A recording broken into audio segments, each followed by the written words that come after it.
Evening, everyone. How's it going? My name's Thane Kirby. Welcome to the show. It's called Talkback. It's like so many other talkback situations that have currently launched on radio, on television, on a platform. But we've been here the longest. We have taken a That's all we got going for ourselves. We were doing it first. A lot of people are using our innovations and possible content, but it's all for the betterment of freedom of speech. You can't. You know how much an FM license is these days? Holy moly! Anyways, you can basically comment in the comment section, and then we'll answer any questions wherever you're watching, YouTube or Twitter or what have you, or my Facebook page or the Talkback Facebook page. Tonight we'll be talking politics. It's like the week so far in politics with Bomber Bradbury. He's our special guest. And next week, we're going to have a very special intro for Bomber. I just haven't made it yet because, I'm one man in a suit jacket. G'day, mate. How are you? That really should be the name of the series. One man in a suit jacket. I think that's got one shiny man in a suit jacket. Anyway, that's got telling my kids to piss off now. Sorry, guys. Can you... This is my daughter, Honey, everybody. Honey, come back. Hi. She's turning, how, 12, isn't it? 12, yeah. 12 on Saturday. So wow. Congratulations. Yeah. Thank you. What do you got planned for the birthday? Well, basically, we're having a Hollywood-themed birthday with a red carpet. Hooray! Okay. Yeah. How many friends coming over? 30. 30. Jeez. Imagine what the birthday cake looks like. It's just a Lamborghini. Yeah. Once I sell this suit jacket, obviously. Sure. All right. Thank you very much, Honey. You can go now. Thank you. Thanks, Honey. See you soon. Bye.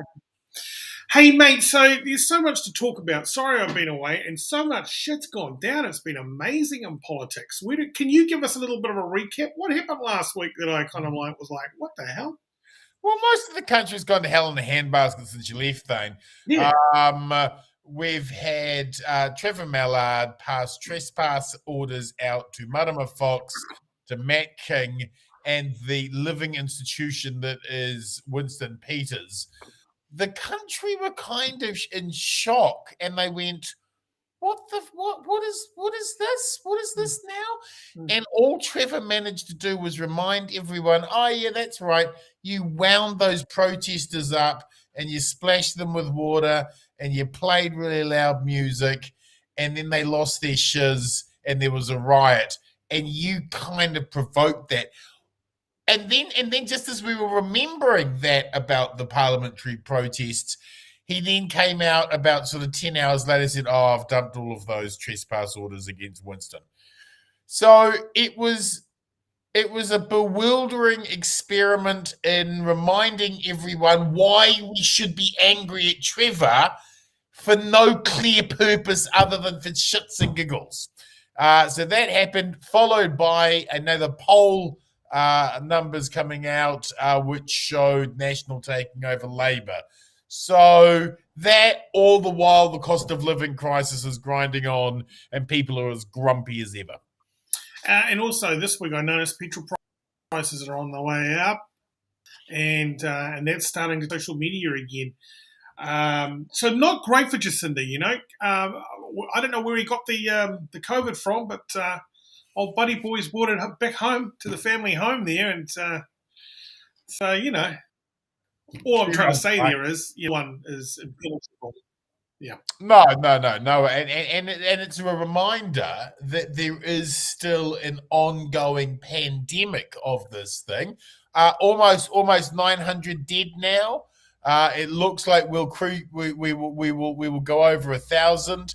At the moment, we're not seeing any new variants that might jump out and become enormous problems for us. But we're still living with the economic effects of COVID. And certainly in China, I mean, now 50 of the largest cities are shut down because of strict zero tolerance COVID regimes, which is shutting down all of these ports up and down the coast, causing massive supply chain jams around the planet. And that's not going to get any better in the next couple of months. And we had, of course, Victory Day with Russia and Putin clearly stating he's just going to keep the grinder on.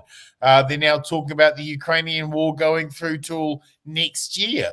When you look at how much of the crop hasn't been planted, the Ukrainian wheat crop, there are going to be major problems with people's ability to buy bread, anything that's manufactured, and oil. And people are noticing it. People are noticing it not only in the cost of everything going up, but they're feeling a terrible pain in their KiwiSaver. They keep looking at it going, how much? Shit! Yeah. How did that happen? You're looking at somebody who's knocking on $17,000 down. You know, and you're going, we're so used to the dip coming back up because we've had a couple of panic moments in the past where we've gone, ooh, shit, yeah. What's going on there? And but then it kind of, okay, it goes up a couple of thousand. It goes hasn't gone up yet. Okay, right. And that's what we're used to, but there hasn't been any of that this time. And I think that there is a reality occurring in the market now, understanding that China is not going anywhere, understanding that Russia's not going anywhere. We already had all these problems on the supply side chain going into COVID. None of those problems have gotten better. And actually, there is a very good chance of a serious recession coming on. And I think that there's kind of a gravity to all of this. Since 2008, all of the central banks around the world pumped $25 trillion into quantitative easing, effectively just printing money. And of course, all of that has gone into stocks and all of that's gone into global house prices and gone into assets. But at some point, when all of the central banks had to stop printing money, that was going to go pop. And here comes the pop. I mean, we inflate, we by printing so much money, we artificially created the lowest interest rates, get this, in 5,000 years of human existence. 5,000 years. We've created the lowest inflation rate in civilization. And we did that over the space of barely a decade. So the economic unwinding of that actually has to be really traumatic, and people aren't going to understand why the KiwiSaver is going down, why it's $10 for a loaf of bread, and why 25% suddenly been knocked off the valuation of their house. This is going to get really bloody messy. Oliver's chiming in with quadruple demand for electric vehicles. That's pretty good. I mean, people are loving electric vehicles, but I don't want to talk about electric vehicles so much. I want to say, under all these conditions, and they are dire, this is when the shit hits the fan for the Labour Party. This is going to be their last turn. Can you turn the Titanic around to avoid the iceberg? What can they spin? And we know they spin because they got PR companies working on their storyline. They want to know what's in the hearts and minds of New Zealanders, trawling through our social media to find comments and what the public really think of them. So we know they care. So can they? The solutions it's difficult for Labour because Labour is essentially just a different management team for the same capitalist system. We have a very free market system in this country, the 35-year neoliberal experiment that we've been all living under since Rogernomics. Hasn't ever really, there's never been a pause and a test of, so is this working for everyone? Is everyone succeeding and enjoying life the way we've always promised in New Zealand? And so it's still a very neoliberal setting. I think that the things that Labour would have to do are so outside their comfort zone economically and would require so much effort by the state that I think that they might prefer to just flounder and die rather than try any big ideas. But they're going to have to try some big ideas if they want to get through. And when I'm talking big ideas, what I'm talking about, it's not tax cuts and it's not welfare increases, because most of the welfare increases and most of the tax cuts you get are clawed back off you by Inland Revenue or MSD, right? But for a whole bunch, oh, you're now suddenly over this threshold, you get nothing. Oh, you're suddenly over you get nothing. And so if you try and do it that way, you can pump billions and billions into a system which will only start taking that money off of you because they'll start seeing as their money. Yeah. So tax cuts and welfare just isn't going to be able to cope with the need that we've got. What I think you've got to start getting your head around, and what the Labour Party has got to start getting their head around, is the funding of universal services that impact every single one of our lives day to day. For example, you look at transport, right? For most people, the public transport, for those who are the lowest 25% of paid people out there, their public transport was almost 30% of their weekly cost, right? So that is an enormous sum of money. So if you suddenly just make public transport free, what you do is you put money directly back into people's pockets. If you make lunches and breakfasts at every single school in this country free, you know, having teenagers, how much it costs to put the lunch together each day, or how much to. Well, if you have that all sorted and handled, hey, that's money back directly into your pocket. And the thing is, these kids these days don't stop eating. They're like eating 24/7. The fridge is just this kind of vending machine. It's just but also, so you feel that cost. So if that was dealt with, if public transport was dealt with, and if the government had the balls to go in and take 30% of the supermarket industry and permanently lower those food prices, those ideas are big ideas. Those are big visions, and it's just on the food prices for a second. There, Bomber Countdown put down like 300 essential items. 30 of them to 50 of them were lollies, chocolates. I think there was 3 vegetables in there, and there were onions that they engineered the price to stay up. So when it does fluctuate, they're going to keep it at the high price. These guys are fucking scumbags. Don't you love the generosity now of all the supermarkets, right? Countdown doing everything and go, we're giving all these things and we're doing all these things. And don't forget the other duopoly the week before said, we're permanently lowering prices as well. They are only this generous when their duopoly is being threatened seriously and there's huge pressure coming on the politicians to bloody do something about these scumbags. And only now are they suddenly so generous. They are making per supermarket $1 million a day above the profits that they're expecting. They are just rolling in it, man. So the supermarket's now becoming a political football. The government has to do something about it. So they're going to load on restrictions and they're going to force some more competition in the market, which is going to fuck their profit for $1 million a day. Yep. Good. That's the only real sort of way they can move on this. They've got to get, because it's not enough to ask voters to endure more pain, right? Everyone out there is suffering. It's been bloody hard over the last couple of years. It's been tough. It's been tight. It's been very difficult on everyone. And for Labour to just say, hey, everyone, just put up with a little bit more pain. Just endure some more. Yeah. You've actually got to give voters hope. You've actually got to say, here is a set of conditions which will lower these prices permanently for you because we know things are tough right now. Oliver's chimed in and says, what about the idea of government-based supermarket competition? You've always supported that. And it's absolutely. I think that would be the smartest way to go, right? Yeah. Taking a 30% share holding in it. Lots of iwi backed companies and providers want to get involved and help with this. You could create a situation where consumers are getting the cheapest prices, the service people are getting paid properly because they're essential workers, and the producers are getting who are our people, our brothers and sisters out there. They would get a fair price for their product. And I think the more you do that and the more focus you go down on that line of doing something significant to reduce people's costs and living, week-to-week living costs, that is the vote winner moving forward. What do you think of ACT Party's pre-budget budget? Jesus wept. They're not playing, eh? What he is suggesting is the removal of almost half a dozen ministries 14,000 state sector jobs gone like that.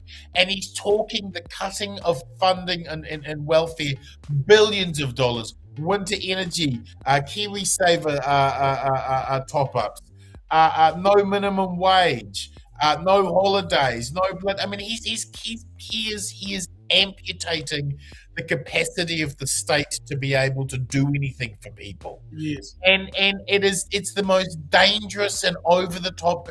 We've never seen anything like this proposal since Rogernomics. You'd have to go literally back 35 years to see anyone producing this. Now, normally you wouldn't have to give two shits about crazy old David with some crazy libertarian fantasy here, right? But because National is so desperate on act to be able to get the 51% majority in the next election, David Seymour will be able to get most of the stuff past Chris Luxon, because it's become glaringly apparent with Chris Luxon that he's just a big old CEO buffhead, an alpha bull who's an evangelical Christian who believes all of his wealth has been given, is proof positive that Jesus loves him. He believes in that prosperity stuff. And he's got certainty, right? He can do this spin for 45 seconds, the CEO 45 seconds sound. Well, my thing is that I don't see the evangelical side of him. He's kind of put the lid on that boiling pot. That steamer is now off the element.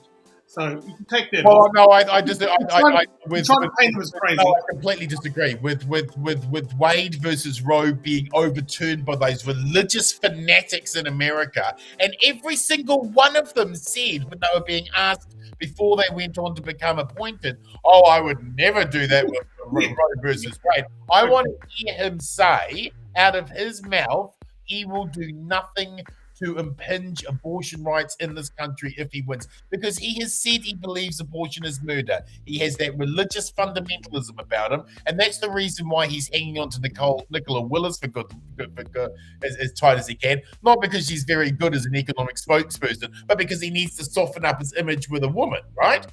So I want to see him actually say out of his that he has no intention of doing that. Look, this guy is centre right. He's centre right. Right now, he's going to tap dance all the way to Parliament, and he ain't going to put a foot wrong, not even for Jesus.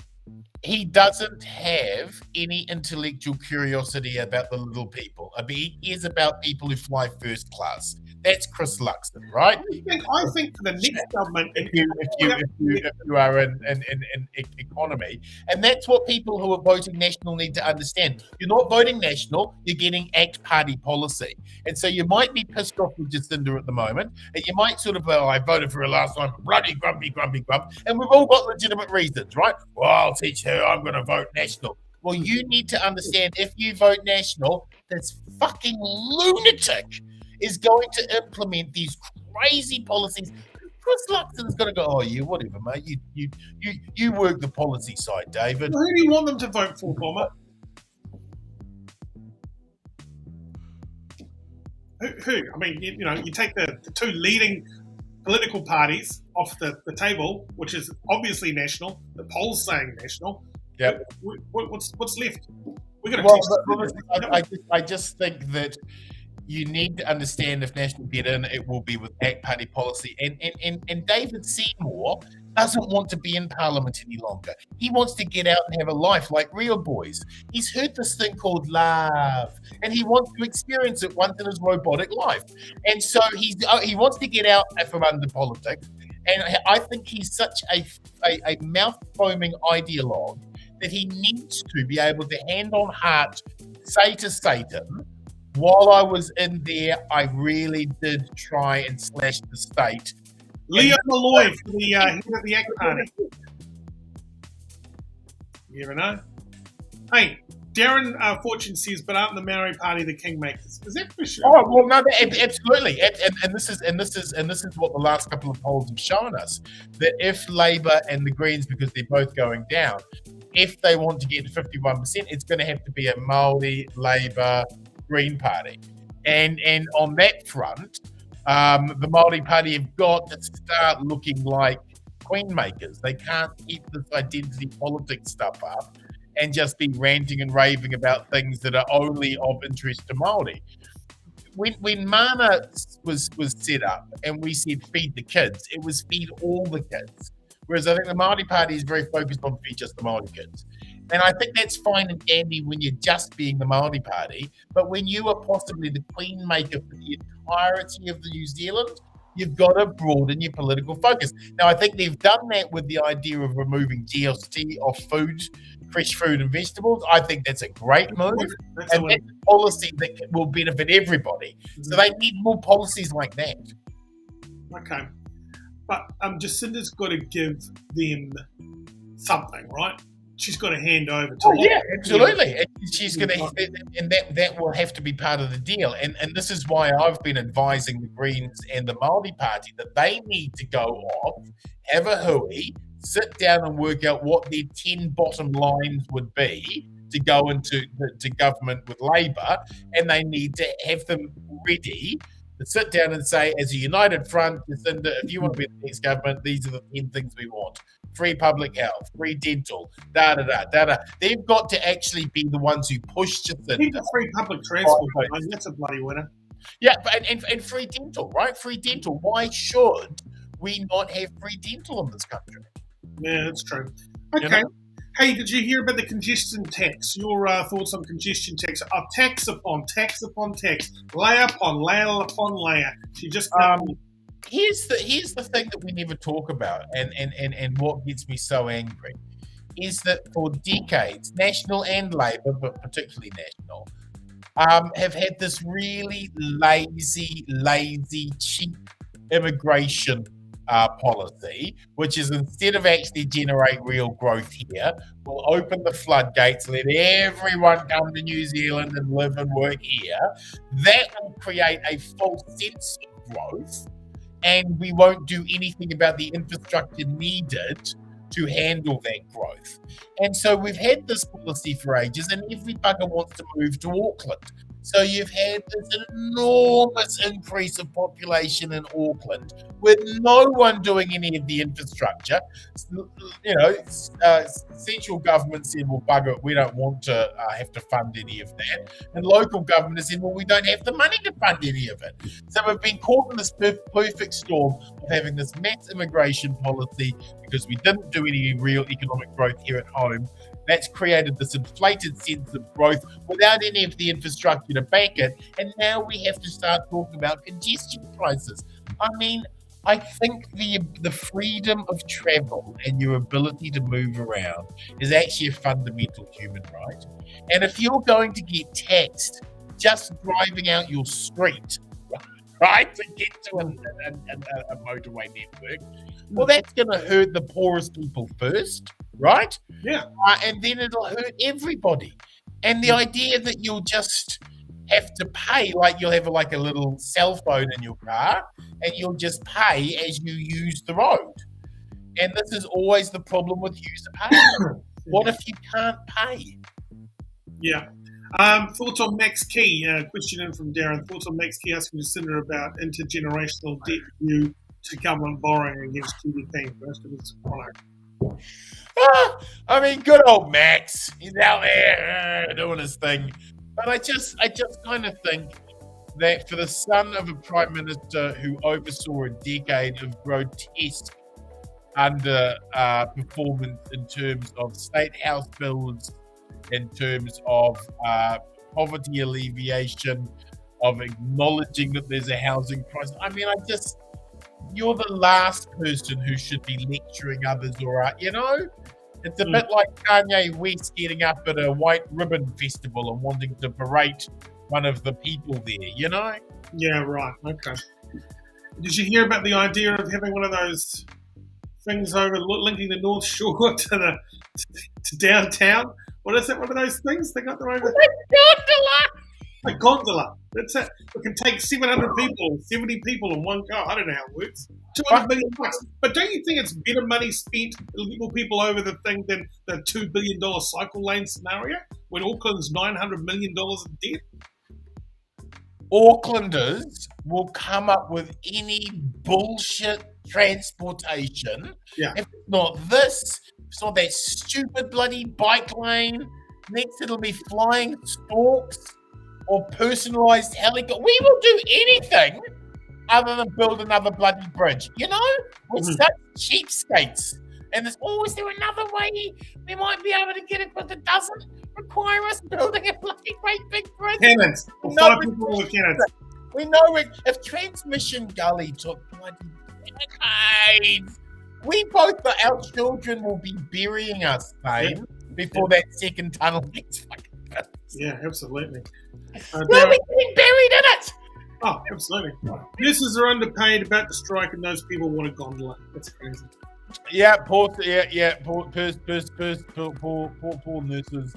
Everyone's under the gun again because of the cost of living crisis. If you've got a set wage and you haven't seen it going up much at all, you are just getting crucified. And again, and I can't paint this out more clearly enough for you, this is just the beginning of this economic collapse. The real damage is going to come in 6 months. Right, yeah, absolutely. So don't jump around if you're a contractor, right? You want to lock in long-term paying job on a wage. Oh yeah. I wouldn't be starting a new venture right now. I'd be locking in work that is very, very set and isn't going to move much. Would you be buying a house? Get down. Oh shit! No. I don't think you'd be buying a house now. You're on a tipping point where rates are about to explode up and prices are about to sink. I think that would be a terrible combo. Yeah, okay. Auckland Mayoralty, just quickly. Malloy's quit his HQ bar. I think the lease ran out, basically. So he's full-time being the mayor. He's got a launch coming up on the 21st. Wayne Brown, someone needs to help that old geezer out with his social media. Well, Wayne Brown, I think, is doing a bit of a Bloomfield. He's worth maybe 150 million. He's putting all his money into this himself. I think that he is doing no social media, no nothing, and he's just going to come in late in the game and just advertise, bomb everything, just like Bloomfield did in the last Democrat election. He missed all of the early primaries to come in later in and use all his money to try and win that way. I think that's Wayne Brown's strategy. Remember we had that TV channel there for a second, 3 years, Alt TV? Wayne Brown was one of our biggest supporters, and he helped me at Cordia when I was trying to put that together. So, yep. Yeah, I love it. Yeah, $100 million. Sheesh, that guy's done very well. And he's been the mayor, hasn't he, before? Is it far north, isn't he? Far north. Yeah, he's got a lot of business interests, very, very, very well connected. He's got money. He's certainly a player. But the problem for Wayne is he's just not well known in Auckland. Right, okay. Mate, thank you very much. Hey, just quickly, how's the platform going with your old mate, Sean Plunkett? Well, he started it this week. It seems to be going well. And I think that zeitgeist, which you started, Thane, obviously, and understood, the Joe Rogan effect, where if you just keep telling men in mainstream media they are the problem long enough, they'll just leave and go find their news online. That's the wave that Sean is surfing. And it looks like there are lots of disaffected, angry men in New Zealand. Lots. Yeah. And where there's angry men, there's ratings, you know? Right. It's just ratings gold, brother. Ratings gold. Until next Wednesday, mate, thank you very much. The Week in Politics with Bob and Bradley. Have a great night, mate. We'll see you very soon. Thanks. Well, right, mate. Yeah, pal. That is our show, everyone. We are back, let's call it Wednesday night. I know there is another show on Friday, and I think we've got a big celebrity on Thursday night. From me and all the team here at Talkback, you can go to talkback.nz and donate because we need to get some fees together to pay for the next months of this little thing we're using for the streaming. So do help us out if you can. That'd be much appreciated. Until next time, a very good evening. See ya.